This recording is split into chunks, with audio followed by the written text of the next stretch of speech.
की इस प्रेस वार्ता में आप सबके बीच भारतीय जनता पार्टी के राष्ट्रीय प्रवक्ता एवं सांसद भाई सुधांशु त्रिवेदी जी मौजूद हैं। मैं उनसे निवेदन करूंगा, सुधांशु भाई आप सबको संबोधित करें। सुधांशु।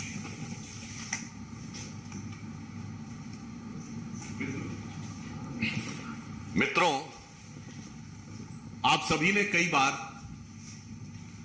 यह शब्द सुना होगा कि सफलता के द्वार खुल रहे हैं, आंखों के द्वार खुल रहे हैं, परंतु आज हम आपके सामने कुछ सेकंड की एक वीडियो दिखाएंगे जो ये दिखाएगा कि आंखों के द्वार खुलने के साथ साथ निर्लज्जता के द्वार किस प्रकार से खुल रहे हैं। श्री अरविंद केजरीवाल जी, जिनका वैभवपूर्ण प्रासाद, लग्जरियस महल, जिसके विषय में कई बार उनके नेता उसके बचाव में राष्ट्रीय स्तर के नेताओं से तुलना करने का प्रयास करते थे, परंतु अब मुझे लग रहा है जिस प्रकार के नए दृश्य और तथ्य सामने आए हैं तो वो अंतर्राष्ट्रीय स्तर पर जाते हुए नजर आ रहे हैं। जैसे इससे पूर्व ऐसा लगता था कि उनका आवाज भारत के कतिपय भ्रष्टाचार के आरोप में लिप्त नेताओं के वैभवशाली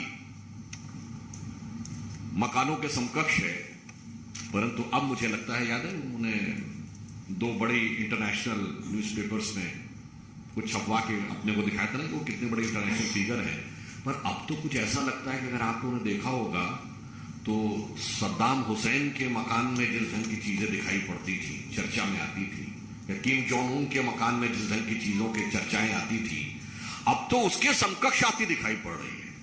मतलब मानना पड़ेगा कि वो क्षेत्रीय दल से राष्ट्रीय दल ही नहीं बन गए, अंतर्राष्ट्रीय स्तर की उन्होंने स्थिति प्राप्त कर ली है दुनिया को दिखाने के लिए।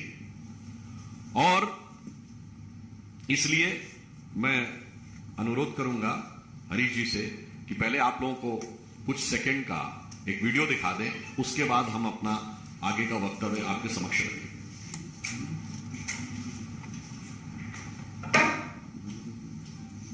मेरी बहुत छोटी सी औकात है। आज मेरे घर में 4 या 5 कमरे हैं। मैं जहां भी जाऊंगा 4-5 कमरों से ज्यादा की मेरे को क्या जरूरत है भाई साहब? 4-5 कमरे चाहिए, हाथ पैर पसारने के लिए उतनी जगह चाहिए, और जगह की क्या जरूरत है?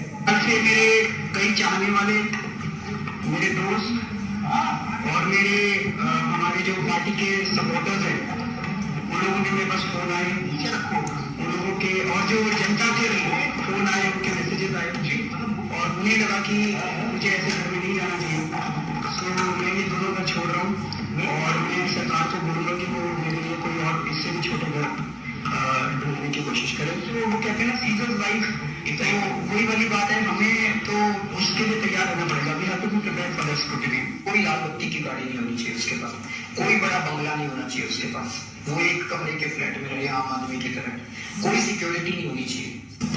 तो इस पार्टी से जो जो नेता जीत के आएंगे, जो जो लोग जीत के आएंगे, वो बड़े बंगले मिलेंगे।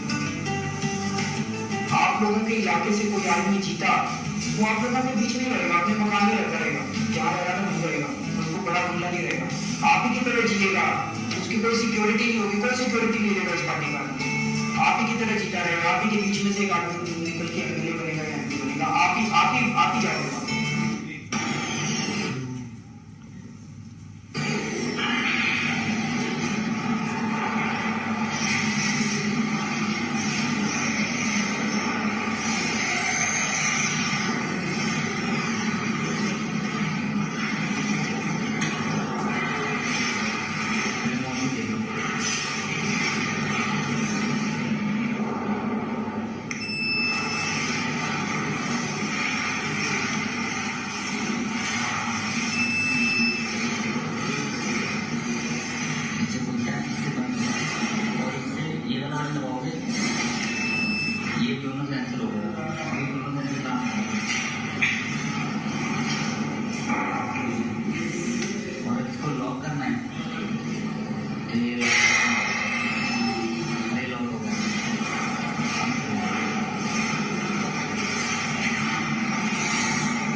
जैसा कि आपने देखा कि ये सेंसर वाले जो दरवाजे हैं ये बड़े संस्थानों में, बड़ी पब्लिक प्लेसेस में, एयरपोर्ट्स में यूज किए जाते हैं, इवन कोविड से पहले भी, इसलिए ताकि लोगों को टच करने की आवश्यकता न पड़े।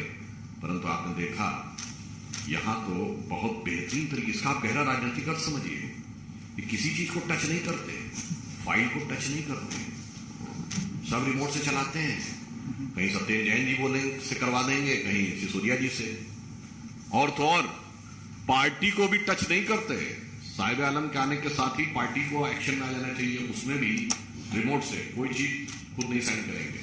और इस प्रकार की एक धारणा और मीडिया में समाचार हैं कि पंजाब की सरकार को भी रिमोट से ही कंट्रोल करते हैं। तो आपने देखा कि उन्होंने यह जो बताया और उससे पूर्व का उनका वक्तव्य, अब मैं उनका एक और स्टेटमेंट आपको शब्दशः पुनर्स्मरण कराए दे रहा हूं, रिमाइंड के दे रहा हूं। यह 27 अक्टूबर 2013 को उनका किया गया ट्वीट है।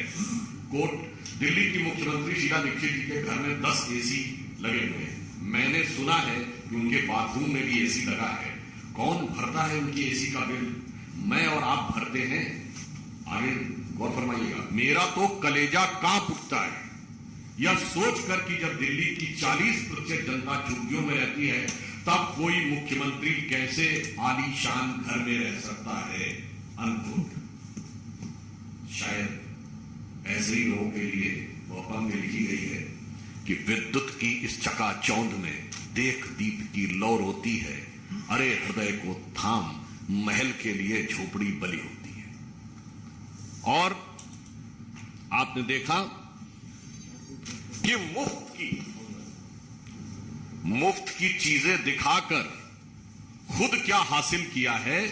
मैं सिर्फ एक वाक्य कहना चाहूंगा कि यहां पर विषय सिर्फ आरोप लगाने का नहीं है, विषय सिर्फ उनका असली चेहरा दिखाने का नहीं है, विषय सिर्फ कटाक्ष का नहीं है, विषय उस दर्द का भी है, उस धोखे का भी है जो दिल्ली की जनता ने अनुभव किया है। क्योंकि दिल्ली की जनता ने एक विश्वास किया था उन बातों के ऊपर, और मुफ्त के नाम पे देने के संदर्भ में अगर मैं ये कहूं कि मुफ्त में उन्होंने सबसे बड़ा धोखा दिल्ली की जनता को दिया है तो यह गलत नहीं होगा, जिसे हम एक पंक्ति में कहें कि धोखे की यही खासियत होती है जनाब कि यकीन के साथ अक्सर मुफ्त में मिल जाता है। तो मुफ्त में उन्होंने कुछ और दिया हो न दिया हो, मगर दिल्ली की जनता के विश्वास को अवश्य छला है। तो हम सिर्फ ये कहना चाहते हैं कि अब जब मीडिया के माध्यम से आपके घर के द्वार खुलकर सामने आ रहे हैं और किसी को हाथ लगाने की भी जरूरत नहीं है, जाने के साथ ही खुल जाएंगे, तो मेरा मानना है कि पारदर्शी, शुचितापूर्ण नई राजनीति जैसे छलावे को देने वाले केजरीवाल जी कृपया मीडिया को और अन्य लोगों को जाने के लिए छोड़ दीजिए ना। और यदि आप नहीं छोड़ते हैं तो याद रखिए कि जिसे यह पंक्ति कहकर समाप्त करता हूं कि जो वक्तव्य हमने दिखाया और जो कृतित्व आपका दिखा है, कथनी और करनी में जितना बड़ा अंतर दिखा है, इसमें सिर्फ आम आदमी पार्टी ने भारत की राजनीति में क्राइसिस ऑफ क्रेडिबिलिटी क्रिएट करने में महत्वपूर्ण भूमिका निभाई है।